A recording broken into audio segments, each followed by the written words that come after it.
Okay, dear friends, we will continue our lecture of apiculture, lecture number 12. So, last time we have seen how the honeybee collect pollen from different plants and their flowering, either pollen or nectar. Uh, Now we will continue our previous lecture. Now we will see what are the types of bees or what are the types of duties performed by bees in their comb. So they collect bees every day collect pollen and nectar. So pollen collect from different banana, peach, citrus, guava, apple, sunflower, berries, then safflower, pear, mango, and plum. So these are the major plants which they prefer to collect the pollens. Then foraging means collection of nectar and pollen by bees. So this is very simple way foraging. Now nectar foragers. So they suck the fluid which is at the base of the flowers. So these collect nectar from flowers using lapping tongue and pass the nectar to the hive bees. Hive bees repeatedly pass the nectar between pre-oral cavity and tongue to ripen the honey.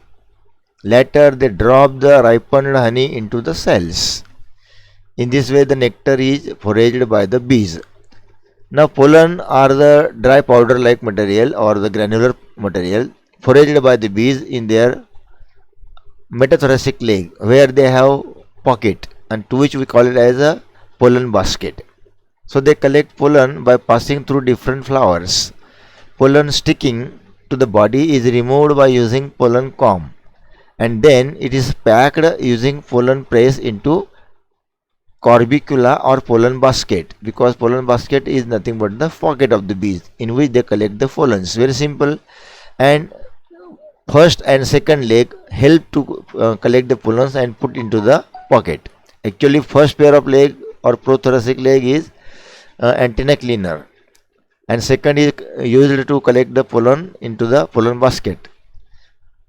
A single bee carries 10 to 30 milligram of pollen, which is 25% of bee's weight. Means they collect about 25% of their body weight pollens once. Then the pollen is dislodged by middle leg into cells. So middle leg means mesothoracic leg. So they used to dislodge from the pocket. Pollen is mixed with honey and stored. When pollen is mixed with honey, generally it is called as bee bread. So they use it as a food and stored in the cells. So floral fidelity. A bee visits same species of plant for pollen and nectar. So they collect pollen and nectar from the same species of plants until the source is exhausted. This is known as floral fidelity. Bees travel 2 to 3 kilometer distance to collect pollen and nectar.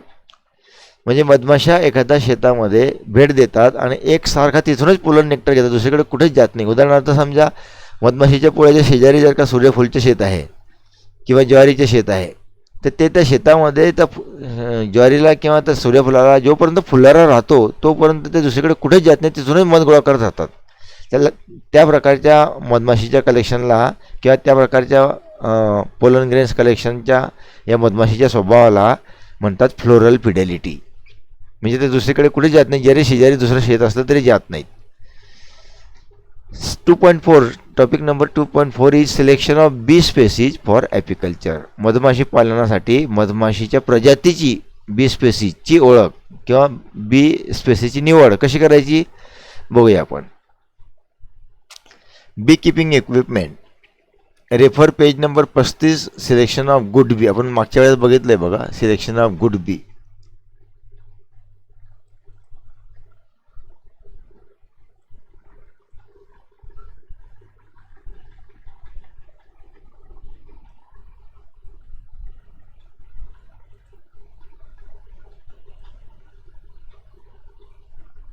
कुठे बघितलं आपण selection of good बी.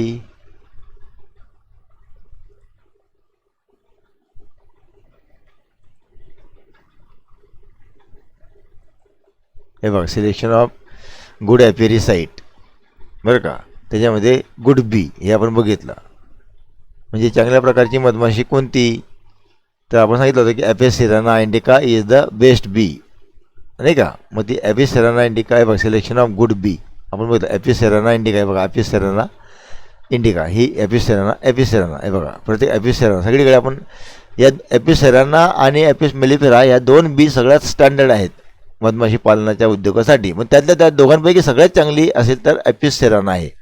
हिला तिसरं नाव असं पण आहे, ॲपिस cerana इंडिकासुद्धा म्हणतात तिला. आणि ही मधमाशी सगळ्यात चांगलं मध देण्यासाठी उत्तम आहे. तर हे झालं selection of bee species for apiculture. आता बी किपिंग इक्विपमेंट म्हणजे मधमाशी पालनासाठी वापरात येणारे साहित्य. कुठलं साहित्य किंवा कुठलं यंत्र आहे किंवा कुठलं साधन आहे मधमाशी पालनासाठी, तर ते आहे मधमाशी पालनाच्या पेट्या. सगळ्यात पहिली आपण बघितली ही बघा, ही पेटी सगळ्यात पहिलं साधन. आणि या पेटीमध्ये मधमाशा आणणे, ठेवणे, घेऊन जाणे, काढणे या सगळ्या प्रक्रिया करण्यासाठी आपल्याला आणखी इतर साधनं पण लागतात. त्या साधनांची माहिती घेऊया आपण. तर ते साधनं आहेत बघा, tools to improve the efficiency. कुठले कुठले साधनं आहेत आपण बघूया एक एक. आता पहिलं बी व्हेल. हे बघा, बी व्हेल म्हणजे टोपी असते डोक्यावरची, त्या टोपीला बाजूला मच्छरदाणीसारखा कपडा असतो आणि इथे एक नाळी असते बांधायला. ती नाळी अशी गळ्यात बांधली की ही टोपी डोक्यावर ठेवायची आणि ही गळ्यात दोरी बांधायची, म्हणजे मधमाशा आपल्याला चावत नाहीत. त्याला म्हणतात bee veil. It is a protective cover against the bees. चित्र मी बघितलं आता. इट वोर्न म्हणजे कसं घातलं तिला, over the face by bee keeper while handling the bee colonies for protection against their sting. मधमाशीच्या दंशपासून वाचण्यासाठी ही बी व्हेल वापरली जाते. It is made up of light material of silk or cotton. The cotton cloth is provided with circular ring of elastic to make it stick to the neck. आणि ती elastic तोंडावरून अशी येते ती जाळी आणि गळ्यामध्ये खाली लटकते. आणि इथं तिला दोरीने बांधलं की माशामध्ये घुसत नाही आणि इथं पण मच्छरदाणी असल्यामुळे मासे चावत नाही. त्याला म्हणतात बी व्हेल. आणखी इथं चित्र बघून घ्या, बी व्हेल. हे बघा बी व्हेल. आता सेकंड स्मोकर, हे ते धूर करण्याचे यंत्र आपण बघितलं. आणि तिसरं बी हाईव टूल, मधमाशीचे पोळं स्वच्छ करण्यासाठी किंवा त्याला अनकॅपिंग करण्यासाठी वगैरेसाठी वापरतात. आपण बघूया एकेकाची माहिती. द स्मोकर बघा, it is use to give smoke to the bees for easy handling. मधमाशांना इझी हँडलिंग करण्यासाठी स्मोक दिला, धूर दिला की त्या घाबरतात आणि शांत राहतात. हे बघा, आपण मला असं वाटतं आमच्या मागे कुठल्यातरी एका चित्रामध्ये आम्ही दाखवलं आहे ते. हे बघा, मी स्मोकर देतोय बघा. हे हा पंप असा दाबला, हा पंप दाबला की इकडनं धूर निघतोय बघा. हा धूर याच्यामुळे मधमाशा घाबरतात आणि इकडे तिकडे पडतात. त्या मधमाशा आपल्या जवळ येत नाही आणि आपल्याला चावत नाही. स्मोकर.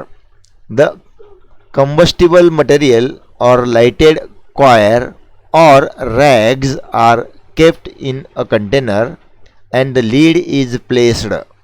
म्हणजे कागद, काड्या, कचरा किंवा गोवरी म्हणा शेणाची वगैरे वगैरे का टाकलं मध्ये आणि पेटवून दिलं की ते वरून झाकण लावून द्यायचं, मग धूर निघतो. The smoke comes out of the spout. Spout म्हणजे ते नोझल किंवा तोंड म्हणता येतं, त्या तोंडाच्या त्यातून तो धूर निघतो.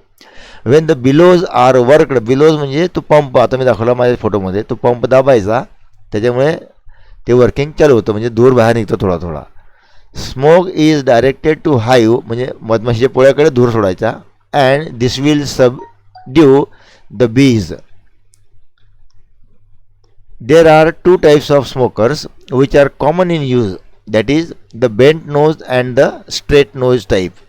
तर आता आपण मागच्या फोटोमध्ये तुम्हाला दाखवलं होतं की हा एक तर स्ट्रेट नोज असेल. आता बघा, हा स्ट्रेट नोजल आहे, याचा हा बिलो आहे. ह्या बिलोला दाबलं की याच्यातनं हा धूर बाहेर येतो, याच्यामुळे या मधमाशा आपल्या नियंत्रणात येतात. So this is the bellow, this is pump and this is the straight nozzle. हा nozzle sometimes it is curve or bended at the front side. Therefore these are two types of bellows. Then the smoke is directed to the hive and will subdue the bees. There are two types of smokers common in use, bent nose and the straight nose. The main component parts in both type are body nozzle or nose and the bellows. The body and nozzle may be metal, either steel or copper. म्हणजे स्टीलचे किंवा कॉपरचे पण ते nozzle किंवा पेटी असू शकते.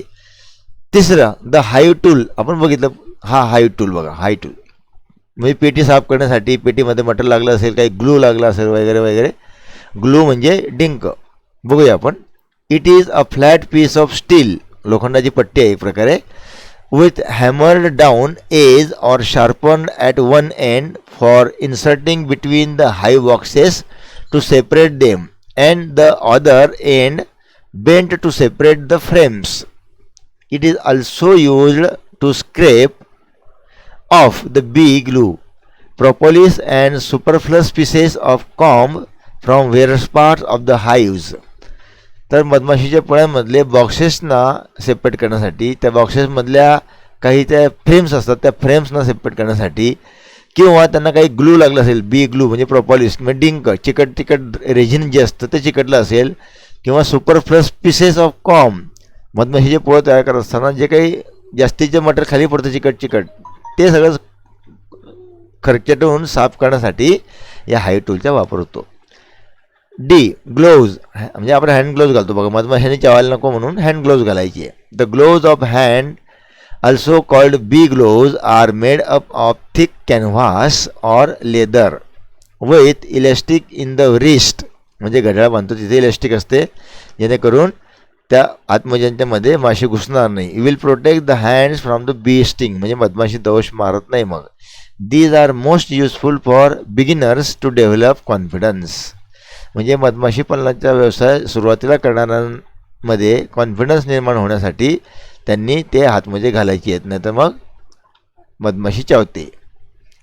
The honey tank, आता मधमाशीच्या पोळ्यातून मध काढल्यानंतर ते गोळा करण्यासाठी एक टँक लागते, त्याला म्हणतात हनी tank.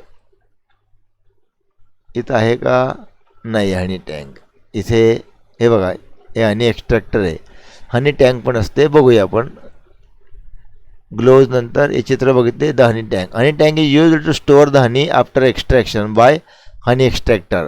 During extraction process the honey accumulated at the bottom drains out through the spout नळातून and is collected in honey tanks either bottle or in tin.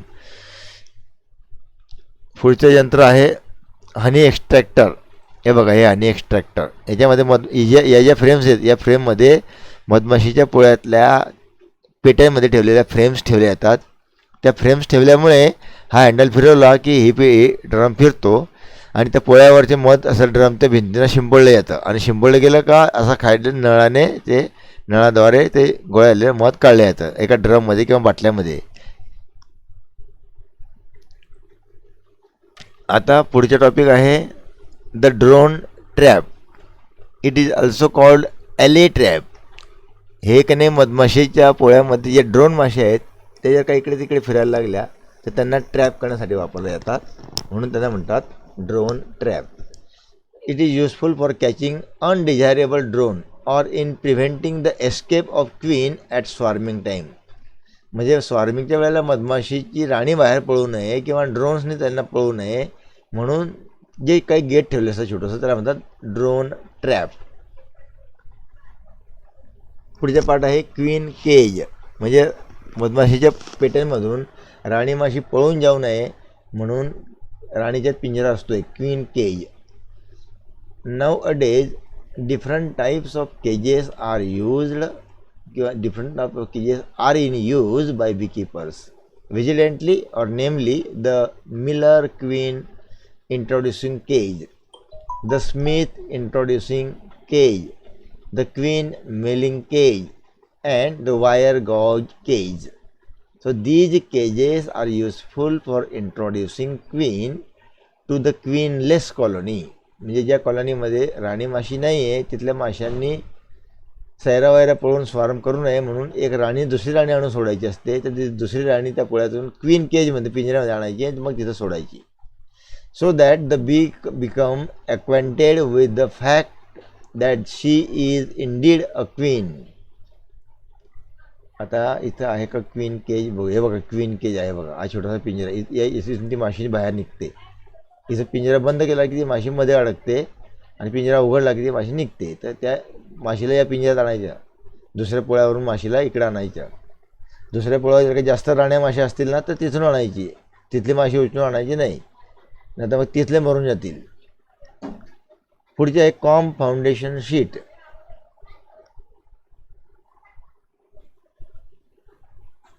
नाही हे बघा, हे कॉम फाउंडेशन शीट आहे बघा, कॉम फाउंडेशन शीट.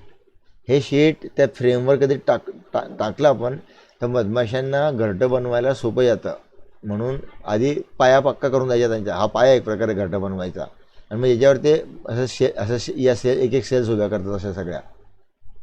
तर याला म्हणायचे com foundation sheet. Com foundation sheet. In nature, worker bees built new combs from bee wax secreted by the wax gland. मधमाशी कामकरी माशीच्या वॅक्स ग्रंथीमधून जो स्राव पाहिजे होता ॲबडॉमेनवर तो कोरडा झाला का त्याची प्लेट बनते, आणि त्या प्लेट एकमेकांना चिकटवून मग घरटं बनवलं जातं मधमाशांच्या. त्याला म्हणतात वॅक्स प्लेट. ते ग्लँड सुकल्या की त्यांचा द्रव सुकला की त्याची प्लेट बनते, त्याला म्हणतात wax plate. And make parallel combs which are attached to the ceiling of the cavity or box. The Central Bee Research Institute, म्हणजे CBRI, Pune, manufactures a comb foundation sheet artificially. In each frame, a wax sheet bearing hexagonal cell impressions is held up by a couple of wires in a vertical position. Along with the margin of every hexagonal mark, the bees start making wall and ultimately the cells. This each sheet with impression of hexagonal mark is known as comb foundation sheet. सगळ्यांवर hexagonal सारखे mark असतात, त्यामुळे घरटे त्याचे बनवताना सगळ्या cells मधमाशीच्या पोळ्यावरच्या सारख्या बनतात. which attracts the bees and provides the base for the comb preparation on both sides, which are kept in brood chamber. The queen excluder. The queen excluder या जाळीमुळे क्वीन कुठेही बाहेर पळू शकत नाही, म्हणून त्याला म्हणायचे queen एक्सक्लुडर. It is necessary to separate the brood chamber from the supers where honey is stored. This is made with the help of zinc or wire gauze frame with 2.3 to 3.5 mm perforations. म्हणजे 2.3 ते 3.5 mm चे छिद्र असतात त्या जाळ्यांना. अशा पद्धतीने तारच्या जाळी बनवली असते. To enable the workers to pass through the net but not the queen, म्हणजे राणी बाहेर निघू शकत नाही. Because it's a thoracic width is higher than the perforation. म्हणजे राणीची थोरॅसिक विड्थ जी आहे ती 4.3 ते 4.5 असते, म्हणून ती निघू शकत नाही. आणि 2.3 ते 3.5च्या रेंजमध्ये कामकरी माशा वर्करच्या माशांची ॲबडॉमेन असते, म्हणून ते निघून जातात. The queen stage within the brood box and spares the super of the eggs and brood. आणि अशा पद्धतीने ती फक्त अंडी द्यायचे काम करते, पण ती बाहेर निघू शकत नाही. Wire entrance guard. It is entrance limiting barrier consisting of a metallic plate with holes lies at entrance of hive between the bottom board and the brood chamber. Is to be 1 to 2 centimeter high and extend over the entire width of the hive. A small wooden block, the entrance reducer, makes the opening smaller in autumn, म्हणजे वसंत ऋतू, or mouse guard to prevent entry of rodents. म्हणजे rodents जे आहेत, उंदरं म्हणा किंवा खरुताई म्हणा किंवा आणखी तत्सम जे काही मध खाणारे कीटक आहेत त्यांनी घुसू नये मध्ये, म्हणून ती सुविधा केलेली असते. आता द क्वीन सेल प्रोटेक्टर आणि त्याची माहिती आपण ठीक आहे बघून घेऊ, काय हरकत नाही. द क्वीन सेल प्रोटेक्टर म्हणजे राणीच्या सेल्सना सुरक्षितता देण्यासाठीची सुविधा. It is a cone shaped structure made up of a piece of large mesh wire gauze rolled into a rectangular or spirally cylinder. आणि त्याला म्हणतात क्वीन सेल प्रोटेक्टर. ते क्वीन सेलला लावून दिलं जातं. हे बघा, एक क्वीन सेल प्रोटेक्टर वायरचे बनवलेलं आहे. क्वीनचे सेल असंच असतं, याच प्रकारचे असतं आणि टोपी असते, त्याच्यावर ही टोपीसारखी झाकून दिली की क्वीनचे सेल सुरक्षित होऊन जाते. क्वीन कुठेच जाऊ शकत नाही, तिथं बंदिस्त होऊन जाते. मग त्याला म्हणतात queen cell protector. This is useful for introducing queen cell from a queen right colony to a queenless colony and often protected in a queen cell protector until its acceptance by the workers. म्हणजे राणी माश्या त्या नवीन राणीला कामकरी माश्या त्या राणी माशीला जोपर्यंत accept करत नाही नवीन राणीला, तोपर्यंत तिला त्याच सेलमध्ये ठेवायचं जिच्यामध्ये तिला आणलं आहे. म्हणजे तिच्या गंधाने, तिच्या वासाने त्या बाकी माश्या सांगतील नाही बा ही आपली राणी आहे, आणि मग ते तिला ॲक्सेप्ट करतील म्हणून तसं ठेवायचं. Dummy board. A dummy board is a wooden partition and it serves as a movable wall to helping in reducing the size of brood chamber. म्हणजे ब्रूड चेंबरची साईज कमी जास्त करण्यासाठी एक प्लेट असते, तिला डमी बोर्ड म्हणतात. ती खालीवर केली की त्या चेंबरची साईज कमी जास्त होते. So as to keep the hive air conditioned, म्हणजे हाईवला हवेशीर ठेवण्यासाठी, and well protected from the bee enemies and unfavourable weather. असुरक्षित तापमान वातावरणापासून आणि मधमाशीच्या शत्रूंपासून सुरक्षित ठेवण्यासाठी या बोर्डचा वापर होऊ शकतो. द फीडर म्हणजे मधमाशीला खाऊ घालण्यासाठी एक वेगळं पॅन असतं, त्याच्यामध्ये शुगर सोल्युशन किंवा आणखी काही अन्न टाकलेलं असतं. ते ठेवलं की मधमाशी त्यातून अन्न खातात, त्याला म्हणतात bee feeder. It is also called the division board feeder. It is wooden through it is a wooden trough of a rectangular Langstroth frame dimension with its shoulders so made that it may hang in the hive boxes just like any other frame. A wooden strip pushed in an inclined fashion acts as a float and a perch for the bees to sit and sip sugar solution. म्हणजे साखरेचं solution ते टाकलं की ते पितात मधमाशा, आणि तिला मध्ये ठेवायचे सुपरच्या किंवा त्या ब्रूड चेंबरच्या मध्ये ठेवायच्या. Feeding becomes necessary if honey store runs short before honey flow starts in the flowers or if the bees are to abscond due to heat. जास्त उष्णतेमुळे जर का त्या संतापल्या किंवा त्यांची चलबिचल झाली तर त्यांना अशा वेळेला अन्न द्यायचं. शॉर्टेज ऑफ वॉटर आणि हनी असेल तेव्हा पण त्यांना या पेटीतून अन्न खाऊ घालायचं. Extra feeding is also necessary to stimulate breeding. त्याच्यामुळे प्रजननावर देखील चांगला परिणाम होऊन प्रजनन चांगलं होऊ शकतं. Different types of feeders, the division board, the feeder and feeding jar or bowl R widely used. हे बघा 2.5 मध्ये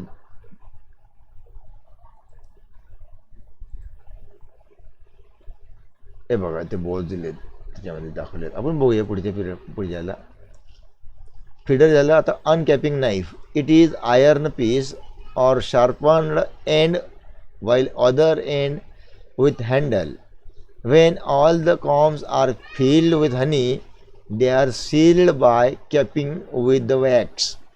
So, therefore, such capped combs are placed in the honey extractor, and the wax sealing has to be removed with the help of an uncapping knife heated by steam before use. म्हणजे वाफेमध्ये त्याला गरम करायचं आणि त्या चाकूने सगळ्या सेल्सला मध भरल्यानंतर मधमाशा सील करून देतात, त्यांना उघडायच्या. त्यासाठी या चाकूचा वापर, त्याला म्हणायचं अनकॅपिंग नाईफ. म्हणजे मधमाशीच्या पोळ्यावर मधमाशांनी गोळा केलेलं मध त्या त्यांच्या वॅक्स ग्लँडच्या म्हणजे मेणग्रंथींनी सील करतात, वरून झाकून देतात, आणि झाकल्यानंतर सुद्धा चारीकडे मेण लावून देतात. अशा पद्धतीने प्रत्येक सेलला मेण लावून ती ओव्हरधोवळ झाकली जाते ती. म्हणजे जेव्हा आपल्याला मध काढायचे असतं ड्रममध्ये, तेव्हा त्या फ्रेमला आणि कॉम्सकट त्या ड्रममध्ये ठेवताना त्याला आधी चाकूने ते सेल्स उघडून घ्यायचे असतात. म्हणजे ते मध जे ते शिंपडलं जातं ड्रममध्ये चारीकडे, आणि ते चारीकडे ड्रममध्ये शिंपडलं गेलं की वाहत वाहत खाली गोळा झाल्यानंतर त्या नळातून मग त्याला आपल्याला पाहिजे त्या भांड्यात ते काढता येतं, स्टीलच्या डब्यात म्हणा किंवा बाटल्यांमध्ये भरून मग विकता येतं. तर अशा पद्धतीने त्याला म्हणतात uncapping knife. So this is about today's lecture, and I hope we will concise our speech here. See you the next in the next speech. See you.